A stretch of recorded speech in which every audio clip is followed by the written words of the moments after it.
Hi, welcome back to my channel.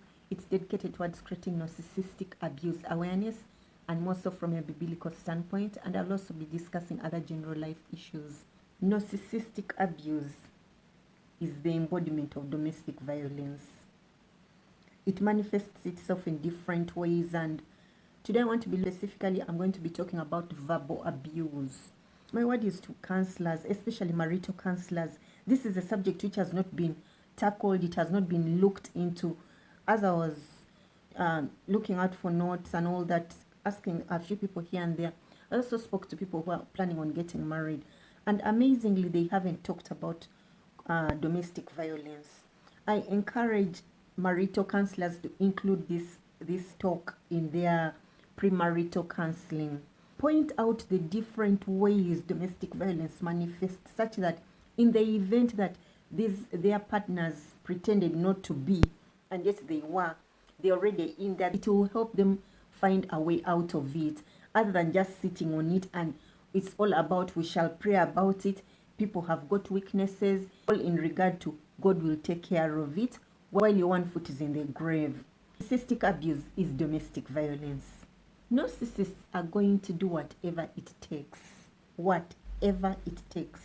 to see to it that you come under their control. And verbal abuse is one of those ways they are going to carry out their abuse. Verbal abuse is where a toxic person is motivated to gain control over you using, I would say, verbal artillery. They will humiliate you, they will name call you, you name it. These people have a grandiose sense of self-importance. They lack empathy for others. They have an insatiable need for attention, adulation, affirmation, and admiration.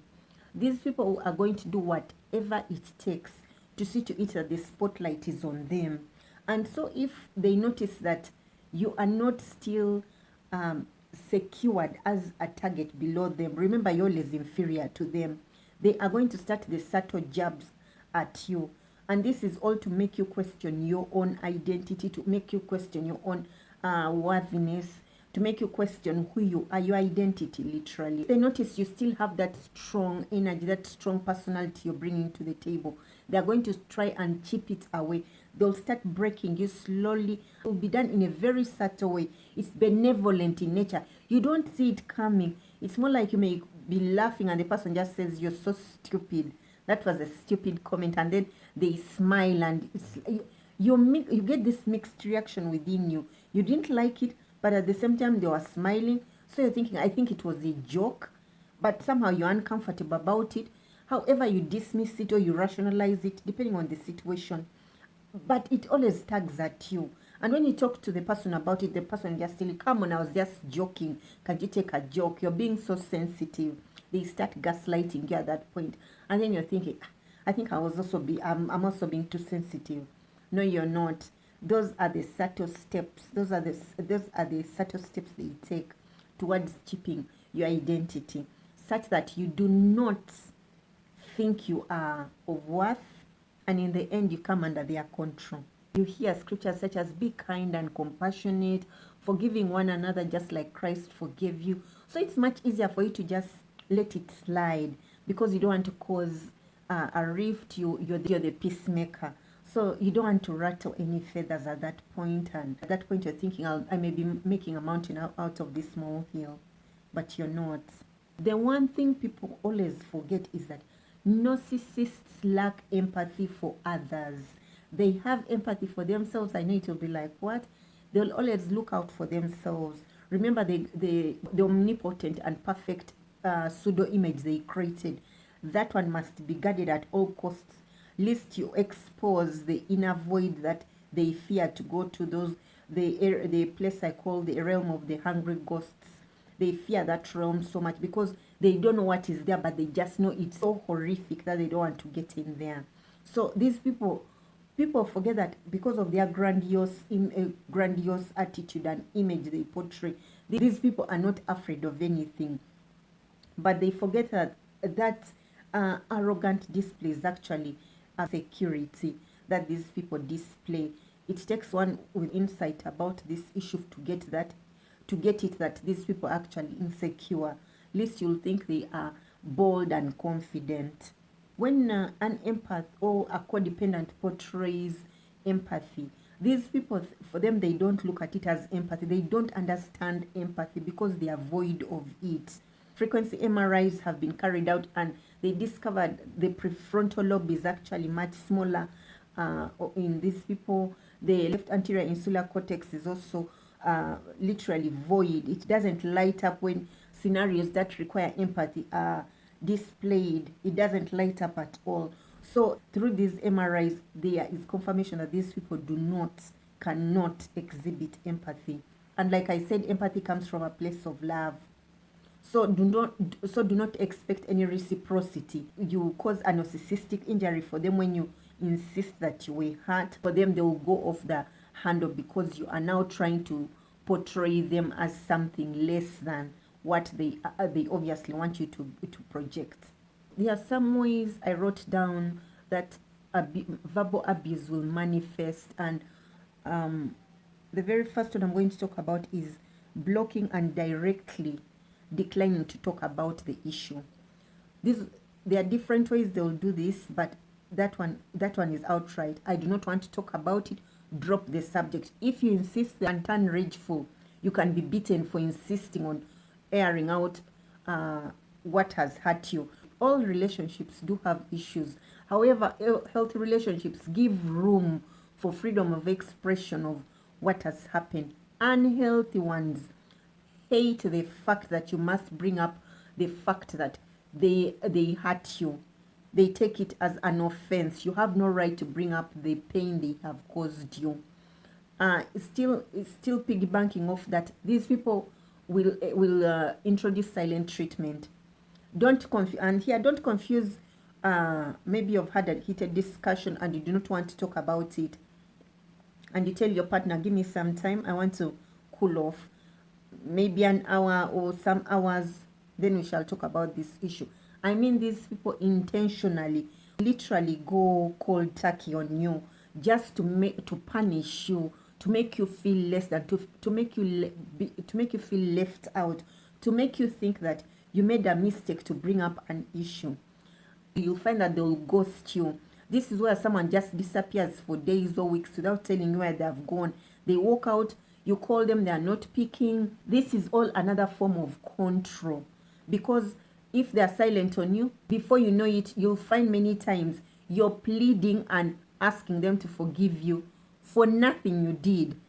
The ones who caused you pain are now making you repent for you trying to air out the pain they caused you. And by the time, let's say, if the person this one had ghosted you, by the time they come back, you are all grateful that they've come back. You've forgotten the issue, or even if you remember it, you just don't want to discuss it. You're all now thinking, at least he or she has come back. We can now kickstart the relationship. Let's start on a new page. But this is all a form of control to bring you into submission of their evil and dubious, sinister way of life. The fourth way they will do this is through circular conversations. These people here you will go round and round an issue.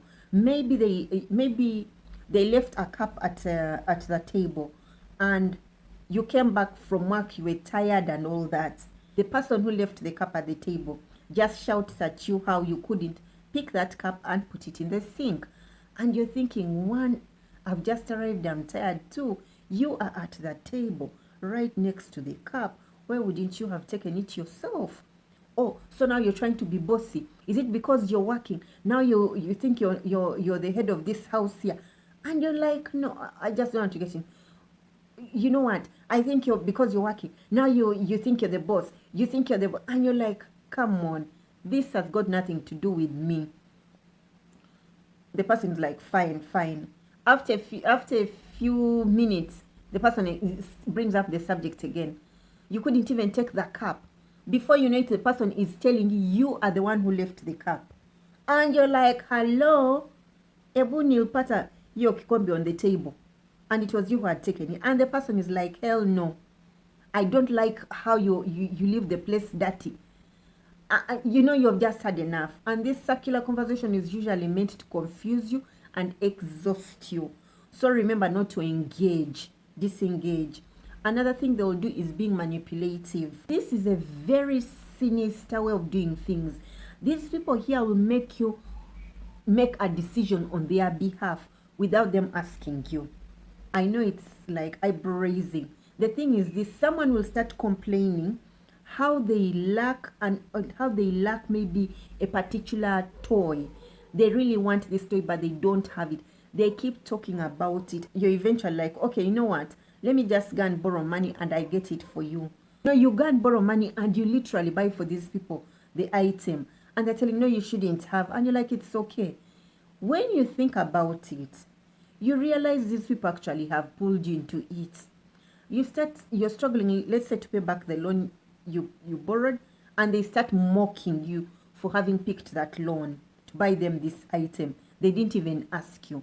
But the repetitive nature, they kept on talking about how they needed it, and yet they didn't have means to acquire it. Obligated to help these people.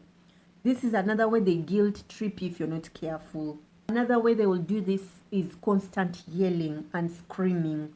These people, I told you, they have a short fuse. They cannot control themselves. They have no internal mechanism to control their emotions. You're literally dealing with a 2 or 3 year old in an adult's body. So much as this person could be humongous in size, their brain is of a 3-year-old, because the oldest known narcissist is believed to be about 10 years old. So you're literally dealing with a 3-year-old behaves, say, like in a kid's store when the mother or father has declined buying them another toy, yet they have a huge collection of them. So that kind of tantrum they keep throwing is what you're going to get. They are the ones punching walls. They are throwing items on the wall. They are kicking anything they find along the way. They scream. They are cutting. They attempt to cut themselves. Others actually do, but most times they just threaten. All that is to make you fear, make them gain control of you. By the time you start fearing addressing this issue which you felt needed attention, I mean, they've taken control of you. That these people love to provoke. They love starting fights. You're seated, you're relaxed, and you're seated. Remember, your peaceful nature is an irritation to them because the world inside them is chaotic and empty. So if you're peaceful, that on its own is a call for a fight. It's a war zone for them. The person will start jeering, sarcastic remarks. They are laughing at you. Ask them what's the problem, and they just blow up. Who quarrels with an invisible person?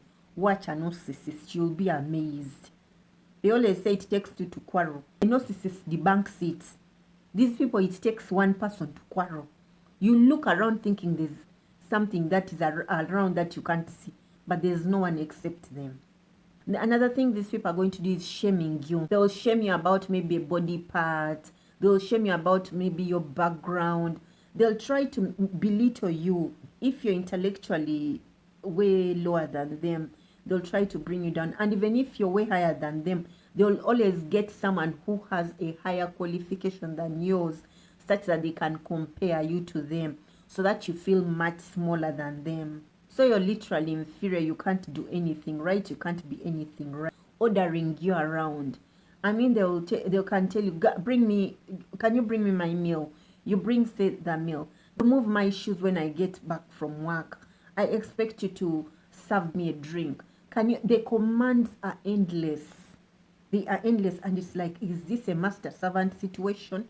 And they're like, oh, so that's what you think of me. You can't even help me out as your partner. And you're like, but it just feels that way. When do you ever do this for me? Does that mean that it is a tit for tat now? And before you know it, you people are having a quarrel. Another thing they'll do is to make belittling statements and condescending statements, such as, you don't know what you're talking about. No wonder you came from such and such an area. The school you studied in, yeah, it's of those lower class people. So I don't blame you. No, don't mind her. Where she comes from, that's how they behave. So you feel left out. You feel less than. And that's what they intend to do. They'll invalidate your feelings. You are hurting. Maybe they insulted you in the presence of other people, and you want to talk about it, and they'll just tell you, That was nothing. It was just in your head. No one even thought about it. You always want to be the center of attention. So you're trying to bring up an argument so that we can start having a talk about it. That's the biggest problem with you. So there are many more, but that you have an idea of what verbal abuse sounds like. And always remember this, just because there's no bruising on your body, verbal abuse does have the same effects as physical violence. So don't underestimate someone calling you stupid, calling you ugly, calling you nothing, you're useless, you're a burden in one way or the other. It leaves an emotional impact. Remember, the body keeps score of abuse. Don't underestimate that your health is at stake. Some of the effects of verbal abuse. The very first one is eggshell walking. This is where someone becomes hyper vigilant.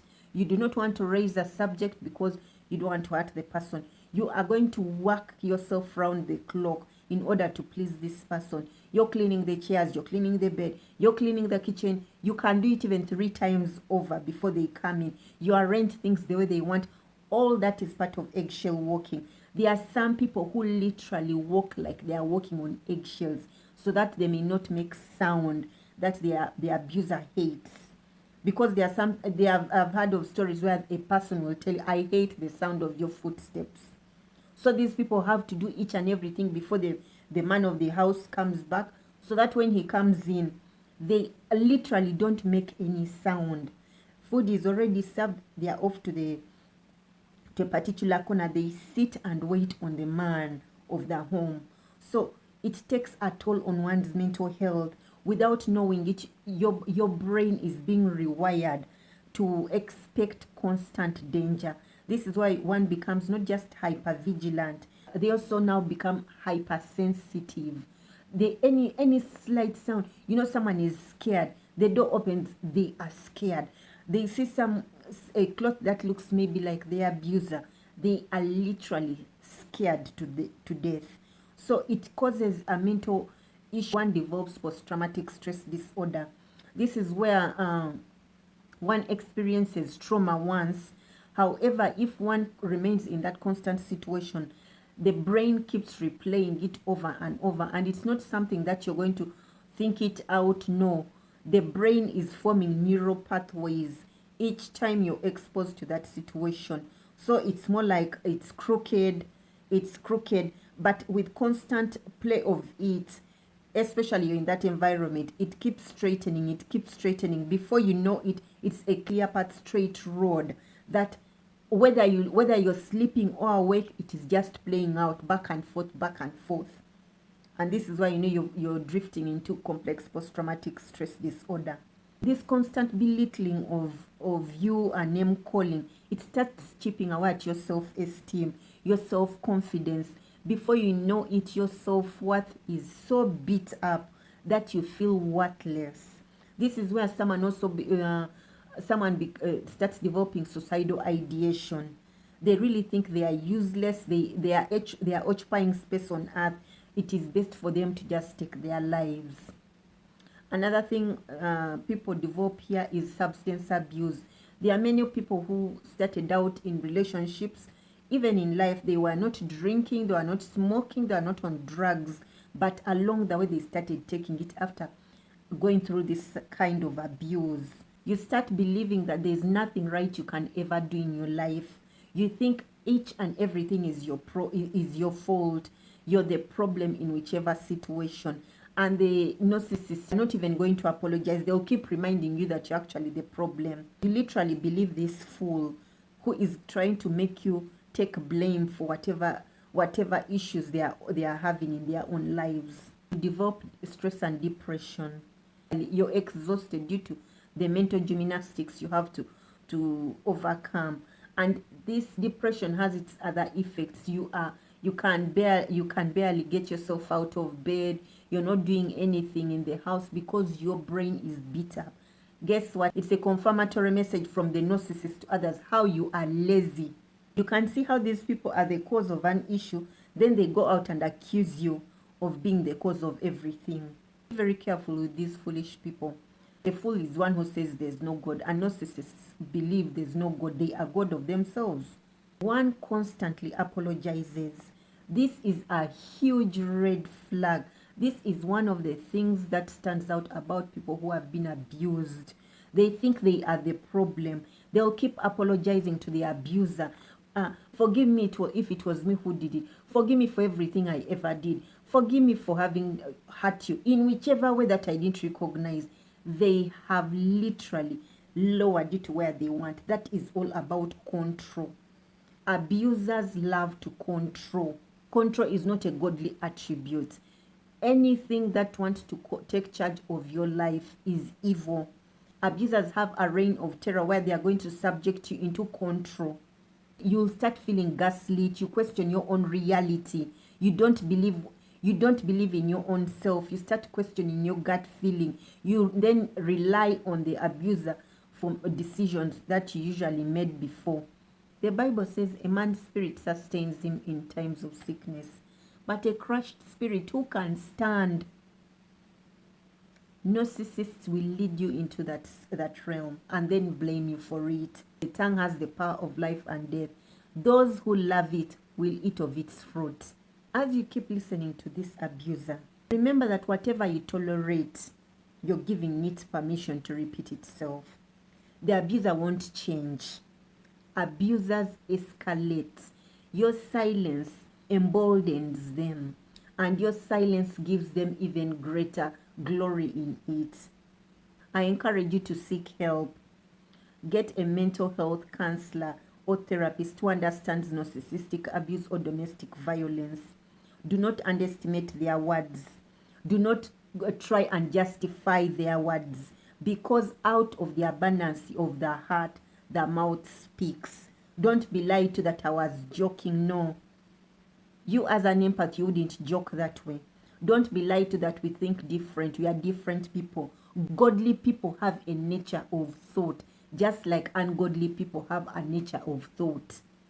So godly people must exhibit godly attributes, godly thoughts. By the time someone is giving you this negative vibe, this negative thought, these people are ungodly. Set boundaries. If the person has insulted you, called you names, tell them the next time they do it, you are leaving. And don't threaten and don't carry it out. When you threaten and don't carry it out, you have just given them leeway. They know you're not going anywhere. Carry out your threats. Narcissists understand consequences. They do not understand threats. Journal. Tell your story. Speak to friends about it. Go to people whom you trust, who are objective in nature. Talk to them about what you're going through. They will help set the record straight. The other thing also is trust your gut. These people always do their best to chip that away from you, because your gut is your friend. Your gut is going to protect you at all times. Your body will tell you when something is wrong. Learn to listen to your body. When you give up that right to the abuser, you cease being a friend to your body. You cease allowing your body to heal. Listening to your gut is another way of healing. Don't go for couples therapy. Couples therapy with an abuser doesn't help. Get out of that relationship. You did not cause the dysfunctionality in this person. You are not going to cure it. Don't try to hang in there that you're going to fix it. Remember, the longer you're in there, you're like this proverbial frog in the simmering pot. You are just adjusting your temperature to their cooking. Before you know it, all the energy is lost and you're cooked through. We, the people, the outsiders who didn't know what was happening, we are going to beating him. So we are literally giving him the attention he needs. Abusers don't think like you and I. Their brain mechanism is different. They lack empathy. They are godless in nature. Remember, sorry is not an apology. The best apology is changed behavior, and these people cannot change. Their nature dictates that you are the problem. I'll leave you with this. The mouth of a righteous man is a fountain of life, but the mouth of the wicked man conceals violence. Don't be fooled. Words tell you of one's heart. Out of the abundance of the heart, the mouth speaks. And if it is foolishness, if it is evil, if it is conceited, if it is meant to harm, that is the person's heart speaking. Listen. Maya Angelou said, if someone shows you who they are the first time, believe them. A healthy mind creates a healthy person. Thanks for watching. Blessings.